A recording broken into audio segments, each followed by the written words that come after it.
Hey folks, welcome to Stream Punk Entertainment, chatting with awesome people. I'm Scott. That, of course, is Mr. JD Walker. And down below us, you know him from the YouTube channel Game Grumps. Over 5.3 million subs on there, over just about 6.6 billion views. His group, Ninja Sex Party, routinely sells out around the world, up to what, 8 to 10,000. What's the highest you've ever had at a show? The biggest show we ever did was Chicago. I think that was close to 10,000, something like that. Nice, nice. Yeah, yeah. But in this case, he's a sports fan. If you ever watched the show, Jersey born, basically respect to the Jersey on that side of it. And in this case, talking New York City Football Club. You have been a big fan for apparently a while now. I've been covering the team since 2021. I know you've also chatted with Trey and Jake over at Blue Balls Podcast. I love those guys. They're awesome. Trey, I talked to him on Saturday. He was talking about that. You were in his apartment too. I was kind of jealous there. But I gotta ask this first off. Why, what got you to NYCFC and when? Oh, well, yeah. I started 2015 when the team came into Okay. existence. I was like the real short story is I was a Metro Stars fan Hmm. from '96, and then when Red Bull took over the team, um, they I probably would have hung in there if they just said this is a continuation of the same team, we're just rebranding, but they came in really strong, and Hmm. they just said that team's dead and this is a new team, and I don't know, it rubbed me the wrong way, and I was like, well, I guess I don't need to root for this new team then. And so I just kind of had no team for a while and followed the league because I felt pretty invested in the league. And then when the next New York team came into existence, I supported them, and I love NYCFC. It's gotten easier. I'd say I've gotten more into it in the past couple of years because I've lived in LA the whole time the teams existed, and now it's much easier to watch games than it used to be. So it's I don't know. They're a great squad. I love them. The Apple TV deal, you can watch anything you want from wherever. Yeah, I'm No sure blackouts. it's really nice. It's really, even when we've been on the road in like Europe and stuff, I could watch the games at like 1 in the morning. So Yeah. it's good. The league is making huge strides. Now with Messi coming to MLS, how big is that for the league and for the game in America? I mean, what single person could be any bigger of a deal, than Messi? I think it's amazing. It reminds me a lot of when Beckham came into the league Mm-hmm. in 2007, though probably bigger, honestly. Yeah, I Um, think so. yeah, but I remember what that did for the league at the time, and how it grew from there, and hopefully we'll just see an upward trajectory after now, from this point on. So, and with the funny thing about the Messi deal is the fact that it gives credibility to a league that's already starting to pick up it. I mean, Apple TV paid $250 million for the 10-year contract on that. And as a result, the league itself is being considered a little bit less like a AAA soccer league than really, what it's always been viewed as, a place where careers go to die. And I mean, Messi is 35 years old, yeah, but arguably the biggest soccer name on the planet. And at this point, I think you already know this. Pretty much every single venue he is going to, I think from July to the end of the season, is already either sold out or tickets are running from like almost Taylor Swift level. And that's the kind of impact he's got. So, but unfortunately, they've already played NYCFC up at Yankee Stadium this year. I checked the schedule. I had to check that. I They're know, of playing. They're course. playing down here in Philly in 2 weeks, but he won't be with the team yet. I looked. I mean, he'll hopefully he'll be in the league for about 2 or 3 years. So hopefully we'll all get a chance to see him play, because I mean he's the real deal. I mean, he's just amazing to watch, and it's not hype. Mhm. He's Yeah, actually that good. he's defending World Cup champ. It's like it's bigger than Beckham. Beckham never won a World Cup. Messi just won a World Cup. It's almost like Beckham and it combined with when Pele came to the Cosmos in the 70s, where somebody would just, all time great status. Beckham did a lot on the club level, but in the international level with the World Cup, not as much. But Messi defending World Cup champ. This Yeah. is, Beckham almost brought the MLS from like double A level up to triple A compared to, the rest of the world. now this is AAA up to the majors. Let's hope.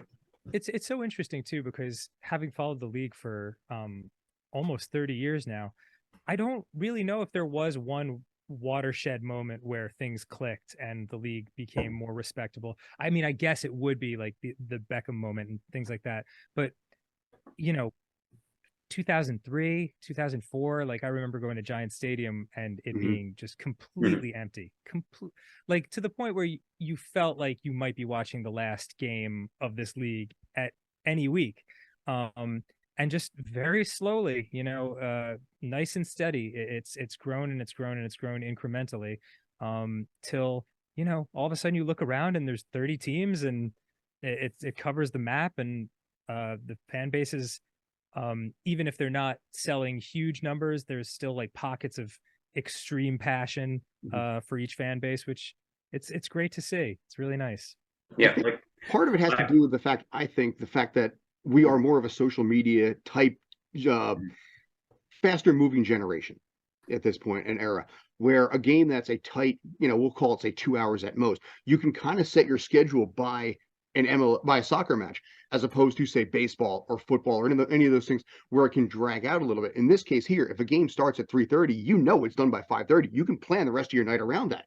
And I think that's a great drawing appeal for a lot of fans who can basically be able to just not lock down too much of their time and just continue to follow it. I think just the fact that baseball is changing its rules to speed things up is an indication of what you're talking about. It's a panic move. What tells me how popular a sport is how big are they building the new stadiums? You have the new stadium in Nashville. I forget what the name of the stadium is. Geodis something. Yeah. That's the 30,000 seats. The new stadium that the A's are trying to build in Vegas is also, which that's a mess in itself. I hate the fact but they're also trying, but that's also 30,000, where the size of baseball stadiums is going down, but the size of soccer stadiums is going up. Yes. Within the next 5 to 10 years, soccer will be more popular than baseball in America. Yeah, I could conceivably see that. And at the same time, like I don't know if it even needs to be. I think it just needs to worry about itself and carve out its own niche. I think soccer has its own built-in ways to root for teams that's really fun and appealing to people. Just the smoke bombs and the tifos and all those kinds of things. Yeah. Like it's I don't know, there's a lot of appeal to it, and I think you're right. I think it's finally like time to be optimistic about this league and where it's going. It's a much more fun at game atmosphere too at the stadium. Like since I live down near Philly, so I cover the Union. He's the NYCFC guy. I cover the Union. Sorry, sorry, but yeah. No, I've been to the stadium in Chester. It's beautiful. It's a fantastic stadium, and just the way the crowd is into it, it's like a party, but a fun party. Whereas versus an Eagles game is more of a let's get messed up and destroy stuff kind of party. Yes, I've worn Giants gear to an Eagles game, and and you survived. Good. Yeah, but it was close. Dude, it definitely is very serious. We can always certainly talk Giants because I've been a fan since Scott Brunner was quarterback, which is dating. Wow. Yeah, and in this case, we've got better times ahead versus say the last 10 years. But in this case, NYCFC. Now, this is a team that obviously since the Cup in 2021 has pretty much just let everybody go. Sean's gone, Maxi's gone, Alex Kyan's gone, Anton Tinnerholm went. You look at the new squad, and they are by a hair the second youngest team in the league. Gabe is 22, Micha is 18. So talk a little bit if you got any thoughts on this particular season. I feel like they're coming around a little bit because their shots per game is up the last 4 games. But I'm curious, do you have any thoughts on it? What do you like about the squad right now? Well, obviously it's a tough stretch at the moment. It's I don't know. Maybe it's just the way. Maybe I'm just getting older or something like that. But I'm still in that mode of if you win a championship, I'm good for 5 years, Mhm. like, Yeah. but at the same time, clearly not everyone has that kind of mentality, and I can understand the frustration of the fan base in that when when when we did win that championship, there was this feeling of like, man, this is a special group of guys. Mhm. Let's keep them together. We could win a bunch of trophies. And then the next year when Tati left, there was, I personally had this feeling of like, okay, let's just replace him. Let's get another, like, at least bring a striker in, and keep the rest of this team together. Cause again, it's a unique group of individuals, and kind of the opposite happened. It Campiones Cup was cool. Like Mhm. it was cool to win a trophy for sure. But it sort of felt like an opportunity missed a little bit. And then, just this complete retooling of the team. And now it feels like it's very, very much like starting anew. Will be good in a year or two, Mhm. hopefully. I don't really know how to feel about it because it's a unique kind of experience rooting for a team like this, especially being American. We'll always be used to the teams in our leagues being the top squads in the world. Mhm. There's no football league better than the NFL, no basketball league Yeah. better than the NBA, etc. Um, so the idea of being, I don't want to say a feeder club, but Mhm. for all intents and Mhm. purposes, like uh, it's not an accident where all these players went. They went to um, teams that perhaps it's becoming clear that City Football Group values more at the moment. And I think it would have been easier for the fan base to swallow if all these players were going to Man City, who Mhm. just wanted a Champions League Right. title like 45 minutes ago.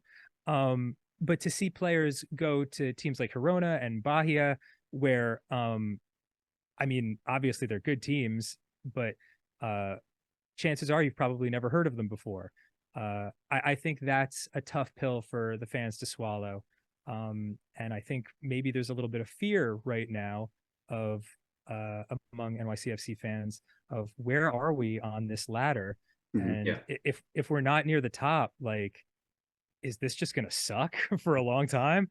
So it's hard to know, but at the same time, I don't blame Cushing. I don't blame the players. Like it's got to start at the top, and there needs to be a mix of uh, young guys that are um, learning the ropes and developing, and maybe will like move on with their careers, but also veterans like Collins and Maxi, who clearly, like, this team was their team that they Mhm. cared about Yeah. and they wanted to win trophies. And there it just doesn't seem like there's a lot of guys there with that mentality. Well, I shouldn't say that, but that age and at that stage of their careers right now. Yeah, I mean, your oldest ones right now is you got Maxime Chanot, you got Barraza, who's actually I think the third longest tenured player on that squad, which surprises me. Bringing back obviously Santi, bringing back James Sands, I think was a really smart move because you had teams, players that were familiar with it. They signed Sands for a longer contract, which I think was great. He is, I think, in a lot of ways the captain of the future, and as it should be. But yeah, there's this weird feeling of how this team is doing. Their inability to score is a concern. Their record on the road is currently 0-5-3 coming into the match tonight against RSL. So there is a little bit of an anxiety to that. But all of these matches, to their credit, though, are typically low scoring affairs. They're giving, I think, 8 of the last 10 matches, I think Barraz has given up 1 goal or less. Something where it's showing that he's kind of developing into a younger version of Sean, not Sean per se, but somebody who can handle the ropes, which honestly I was a little Mhm. unsure about early on. But I'm liking his leadership and his development. And I think, yeah, this might be one of those things you have to just give it a time, wait till 2024 and let, like I said, the Gabes and a lot of these players just get a little older. Yeah, I think Barraz has done a great job. And I have good feelings about Matt Freeze too. Hmm. Um, Mhm. the goalie position is the maybe the one that I don't worry about Hmm. as much. I mean, Thiago Martins, it's really unfortunate. Oh God, I saw him at that time. Yeah, it's a drag, because I thought he was really coming on, and I've seen a lot over the years, players come to MLS and be sort of like, it just takes a year, you know. Hmm. Yeah. And Thiago Martin's year 1 to year 2 was a big difference. So it's a real shame that he's hurt like that. Um, but I mean, at the same time, it's just all eyes on the front office at this next transfer window, Hmm. because um, like, we can accept that it's a work in progress. We can accept that um, there there are big pieces that need to be added, but they do need to be added. You know, um, it's, I don't know if you saw. Well, I'm sure you did that statement from City Football Group. The I think Trey referred to it as the get used to it Yeah, the missive. diplomatic approach to that. Yeah.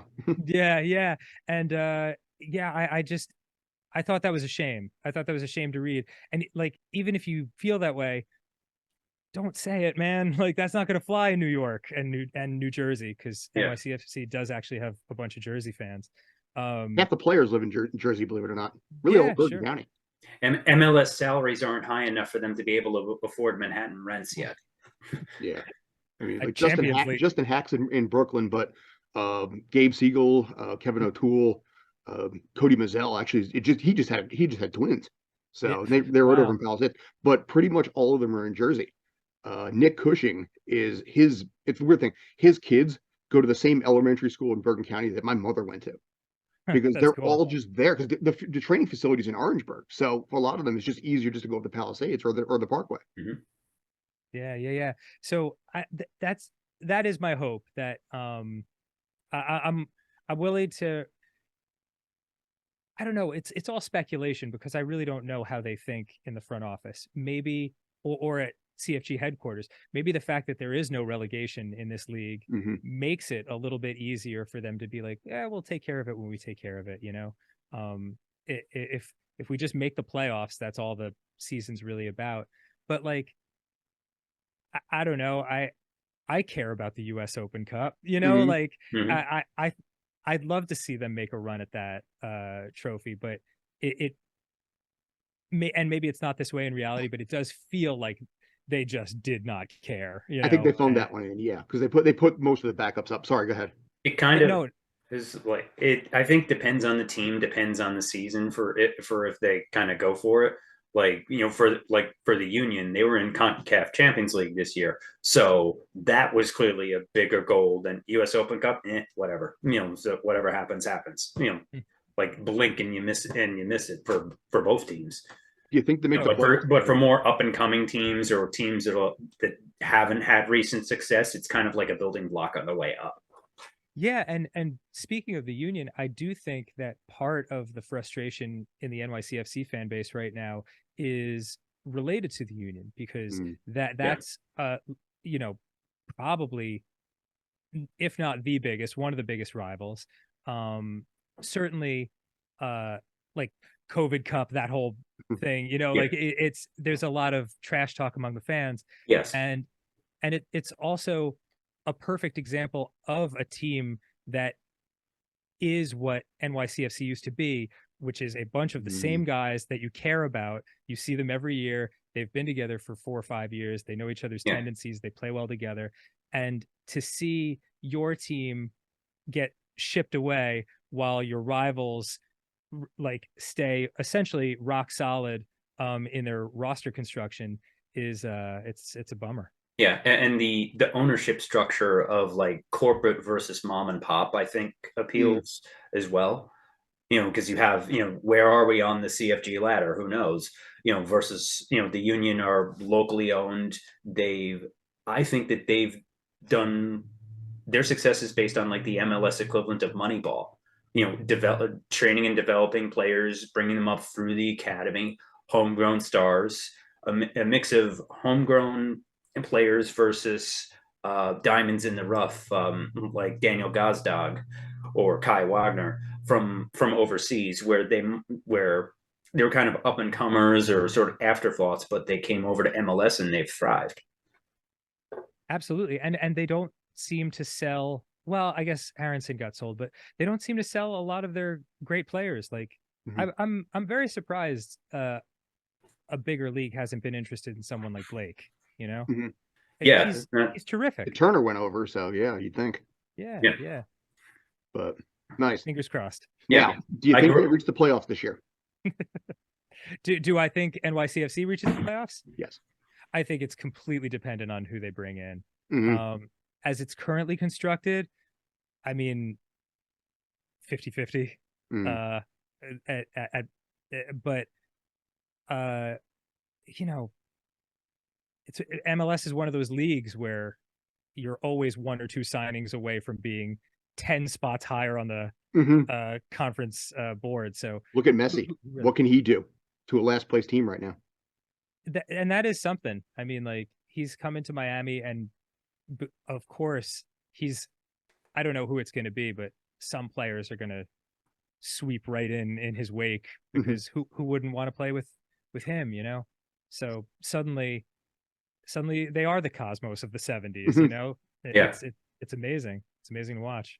and you have Beckham in the ownership suite, where oddly enough, and it shows what a fantastic investment MLS is from a where you're seeing more and more athletes are now making enough money and getting ownership stakes in teams, versus just, some bajillionaire who founded a company, sold it off, and then bought, a sports team as a toy, versus somebody who played the game. Where when Beckham came over the LA Galaxy, part of his deal was to buy. I think he had an ownership stake in the Galaxy at the time, and he had an option to buy a future expansion team for 25 million. That team is Inter Miami. Yep. So his $25 million investment is now worth hundreds of millions overnight. They said billion of like 4 billion now too. It's on par to I almost think the it went Yankees. from like 400 or 500 million to a billion, like overnight, Yeah. with the Messi announcement. It's going to be interesting to see. Not But a bad investment for 25 million. mm, So that also shows players, just for beyond your playing career, of the business options available, way beyond the pitch. but Dan, I know you're busy, so I'm going to let you go. Any final No, no, thoughts? no. Anything? Oh, It's I can hang for another 10 if you okay, want me to. cool. Great. Hang for another Yeah, 10. All I'm right. happy to. So in this case, obviously with MLS and everything like that, we've already talked about the growth of the league, the growth of the team, and where your feelings are on it. Do you have a player on NYCFC that you just somehow just connect to? Well, I really like Magno. I think Hmm. he's it's it's a shame that it's sort of a round peg square hole thing with the striker, Hmm. but because he's such a good winger, and he I don't know, I took my dad to the NYCFC Red Bulls game Hmm. last year, and within um I don't know, within 30 seconds, I feel like before the second minute of the game, um, he said Magno and Castellanos, they're the best players on the Hmm. team, and I was like, as a matter of fact, I agree, and it was cool to see because he was new to the team at the time. Now he's into it a little more, but it was cool that it was so apparent, you know. Hmm. So I really love his skill set. I think Pereira is Hmm. fantastic. I think um I just I love his moxie. I love that he's willing to just like launch a screamer, from outside the box at any point. Yeah, I like the team. They're Hmm. likable guys, and you know, it's a shame that the stuff that grabs headlines is always the negative stuff. So um the Sands and the fans recently, like, um Hmm. should Cincy. yeah, it's I wish that wasn't the thing that dominates headlines because um You focus on the you know officiating for that game. yeah, yeah. They're these guys are working really hard, and it's I want to see results as much as they do. And I just hope it starts clicking for them. I really do. Well, at this point in the last 4 matches, they've averaged 6 shots on goal. Prior to that, up to that point, they'd averaged 3.5. So clearly almost double at this point. And Nick has talked about this in press conferences constantly, that you just keep getting it on net. Eventually it's going to go in. I mean, is he impatient? Yes, 100%. But he also knows that things are gelling and things are unifying in a way that is really good for maybe the rest of the season here. And is Nick, like I said, are the players frustrated? Yeah, I can see it on their faces constantly. But they also know that they're coming around. I mean, what's happened with the match most recently, the Cincy match, weirdly enough, I think was a strange turning point because there was so much contempt for the officiating and the calls that happened with that, the call that was overturned, the penalty kick, that basically went against them, that it weirdly enough, I think unified the team a little bit and took the pressure and the onus off of the fact that they hadn't won for a while. And I think some little things like that sometimes I think can help I liked it. Mm. And I like that he just came in and ripped the officials, because Oh, I yeah. mean, you don't want that to be your thing, blaming the officials for losses, but like You saw that press conference? that one was a little egregious, man. Like that game, because I certainly thought it, and I actively try not to blame officials for stuff. They're still human, but still.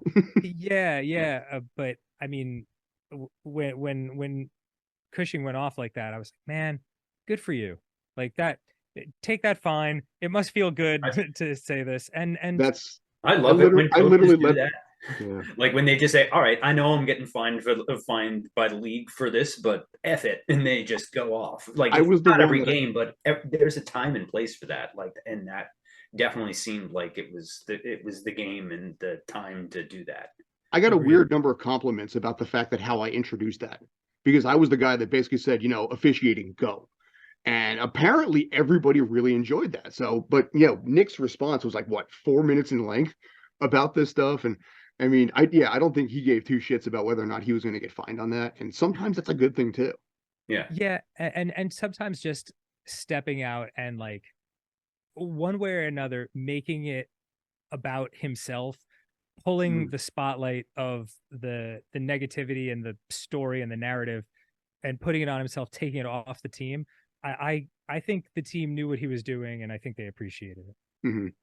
It was like he was sticking up for them, and yes, something like that can unite a team going forward and really help in the locker room, especially with Nick, where there's been factions, for keep him, fire him, whatever. That helps that helps with chemistry. Yeah, I don't know what firing Nick would do, honestly. Like I don't think it made nothing. I don't think. Yeah, I mean I understand the frustration, and it's we all want to win. We all want to win, and it's tough when you don't. But from the moment he got here, the team that he inherited, the championship team that he inherited, has been just stripped away piece by piece, like almost immediately from the time he started. So I'd like to see him at least get a fair shake with a more complete roster.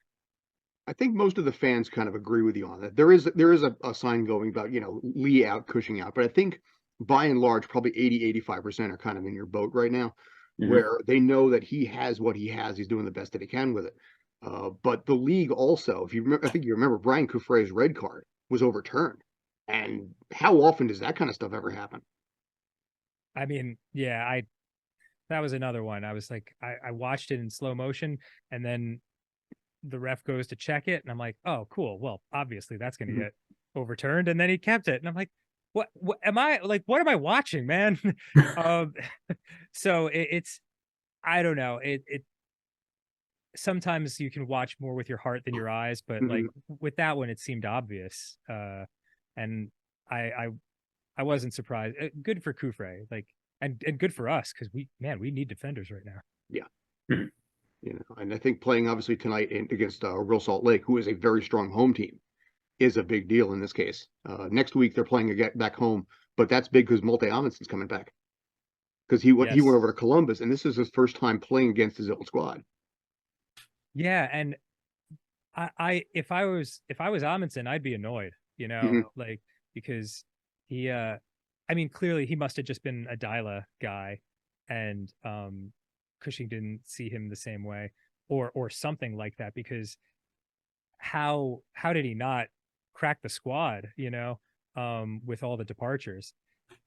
So yeah, well, I guess one game at a time. They just need a win. Hmm. Any way they can get a win, have a 3-point jump in the standings, I think that'll help them relax. And you know, even though we think of the 2022 squad as a much different animal because Maxi and Collins, so many different guys were here.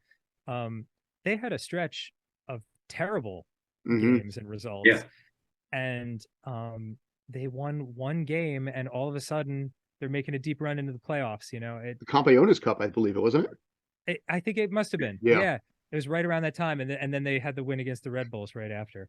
Yeah, a stretch like that can really launch a team. The MLS season is long enough where you can have where every game matters, but even if you have a little funk for a little bit, it doesn't kill your season. Like last year, the Union they tied every game for like 2 months. It felt like, Yes. and that cost them the supporter shield. But they went from there and just on a tear where I read something recently that they've in the last 20 games at Super Park, they've outscored their opponents 61-11, a Yeah, plus 50 goal differential over 20 games. That's insane. they're very, very good at home. So it can turn on a dime for especially after the midseason transfer window. Of who's coming, who's going. Like a season can change like that. We'll see what happens with Miami's in last place right now. You have the best player in the world coming in, so Just six who points knows out. what's going to happen from that? Yeah, not for long. Yeah.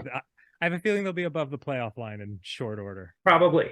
But you also mentioned something too, what he can bring to the team as far as free agents and transfers, because the appeal of going to Miami in a warmer climate and being able to play alongside him is a massively appealing, idea.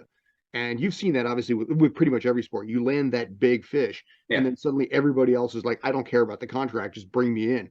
Also, no state tax in Florida I helps was I was for the also going to confidence. say that you don't Didn't think pay about that. taxes on your house if you buy one there. So I they've always Florida teams have always had a leg up in all sports in free agency for that reason. It makes a big difference, especially when you're earning, millions upon millions of dollars.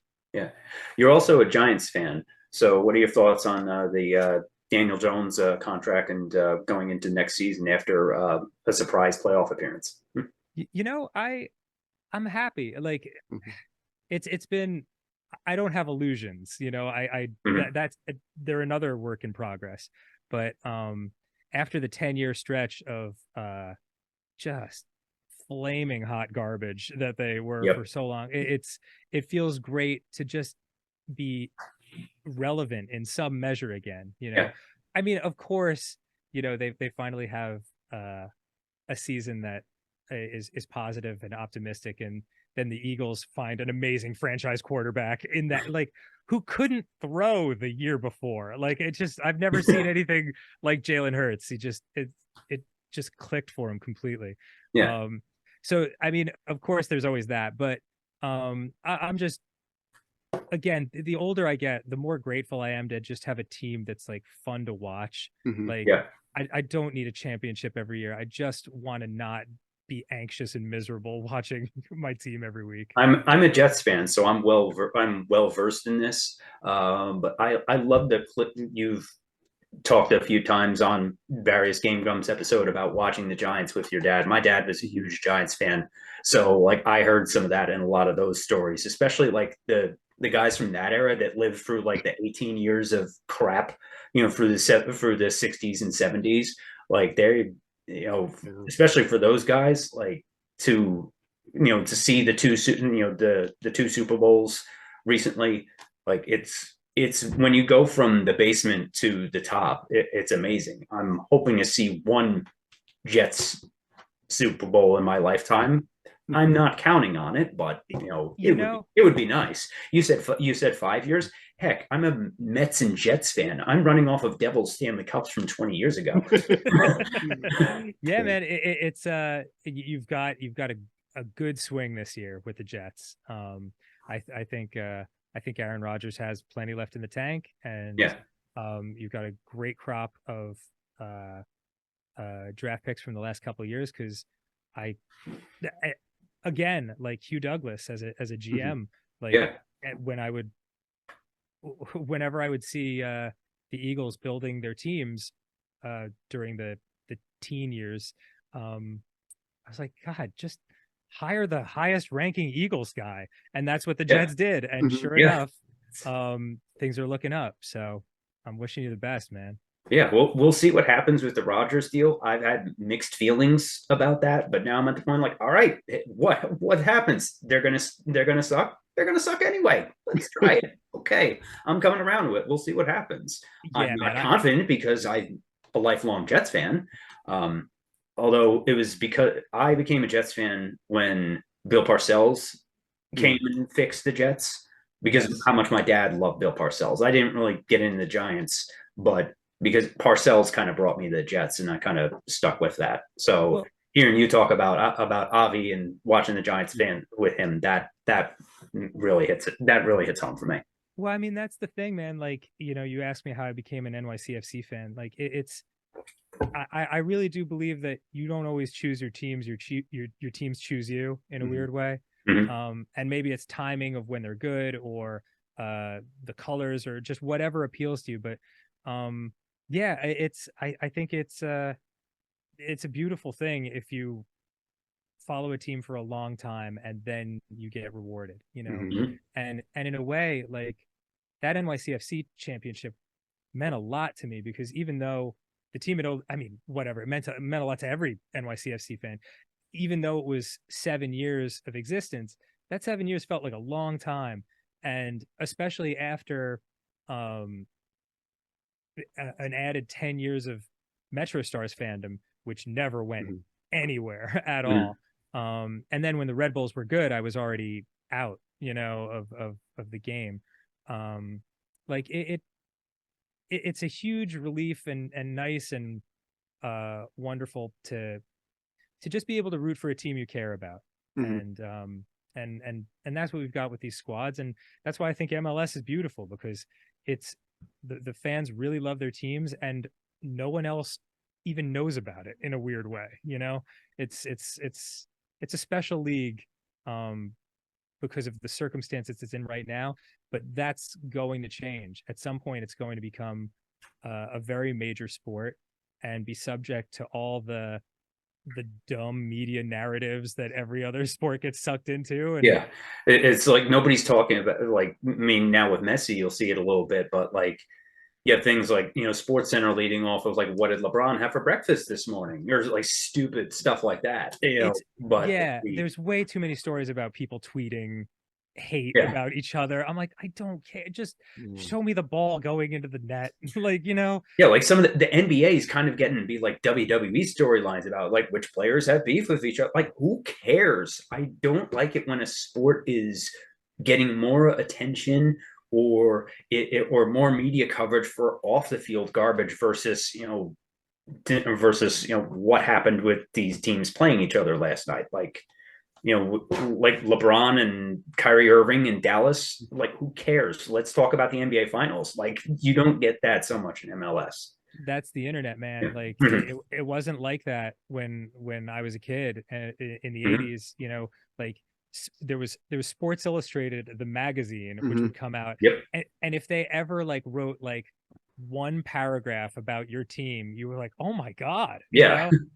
But now there's so many people reporting on these teams, and it's a 24-hour a day thing, that there's just not enough happening. So you need to manufacture the drama, essentially.